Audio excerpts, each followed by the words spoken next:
আসসালামু আলাইকুম। Recipe by জিয়ান্স মমে আজকের পর্বে শেয়ার করতে যাচ্ছি একদম বিয়ে বাড়ির সাথে গরুর মাংস রান্নার রেসিপি। সামনে কিন্তু কোরবানির ঈদ, আপনারা চাইলে কিন্তু এরকম ওয়েতে গরুর মাংসটা রান্না করতে পারেন।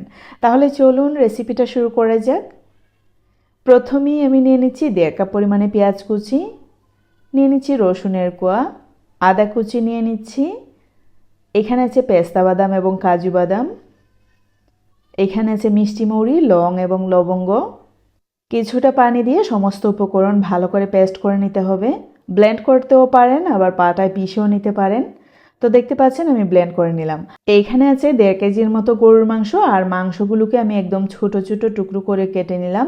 আর 2 থেকে 3 টুকরো হাড় আছে, হাড় থাকলে নাকি খুব তাড়াতাড়ি সেদ্ধ হয়ে যায়, তাই জন্য।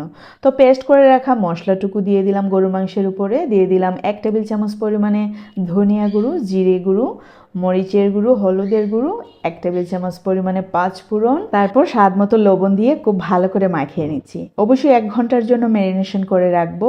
একটু রেস্টে রাখার চেষ্টা করবেন, তাহলে গরুর মাংস কিন্তু পারফেক্টলি রান্না হবে।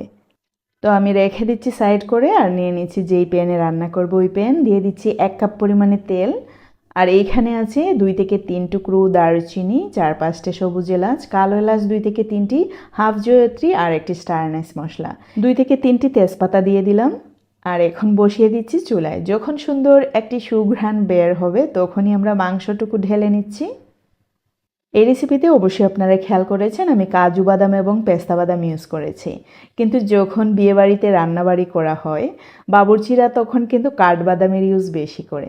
সাথে অবশ্যই কিশমিশ থাকে, তবে ওরা কাঠবাদামের ইউজ খুব বেশি করে। যেমন আমার বিয়ে যদি বলি, আমার বিয়ে তো এত পরিমাণে কাঠবাদাম এসেছিল, আমি দেখেই পুরো অবাক হয়েছিলাম যে এত কাঠবাদাম ওরা কিসে ইউজ করবে। তবে সব কিছুতেই বাদামের ইউজ হয়েছিল, তবে অন্যান্য বাদাম কম ছিল, কাঠবাদাম খুব বেশি পরিমাণে ছিল। তো যাই হোক, আমরা রেসিপিতে চলে আসি। দেখতে পাচ্ছেন গরুর মাংসটাকে খুব ভালো করে সেদ্ধ করে নিতে হবে ঢাকনা ইউজ করে করে। এই পর্যন্ত আমি কোনো পানি ইউজ করিনি, তবে মশলা যেই পাত্রে ম্যারিনেশন করেছিলাম ওই পাত্রটা ধুয়ে হাফ কাপ পরিমাণে পানি ইউজ করেছিলাম। অবশ্যই হাফ কাপ অথবা 1 কাপ পরিমাণে পানি ইউজ করতে পারেন। তারপর চুলার আগুন একদম মিডিয়াম টু লো ফ্লেমেতে রেখে নিজের মন মতো মাংসটাকে সেদ্ধ করে নিতে পারেন। এইখানে কোনো আহামরি কোনো কষ্ট নাই যে গরুর মাংস রান্না করতে আহামরি কোনো কষ্ট হয়। মশলাপাতি তো সব রেসিপিতেই করা লাগে, তাই না?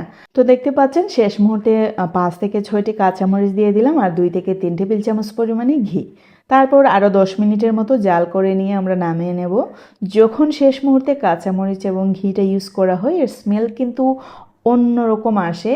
আপনারা তৈরি করলেই কিন্তু বুঝতে পারবেন। যারা স্কিপ করতে চান অবশ্যই স্কিপ করতে পারেন, তবে দিলে কিন্তু ফ্লেভারটা অনেক ভালো আসবে, খেতেও কিন্তু ভালো লাগবে।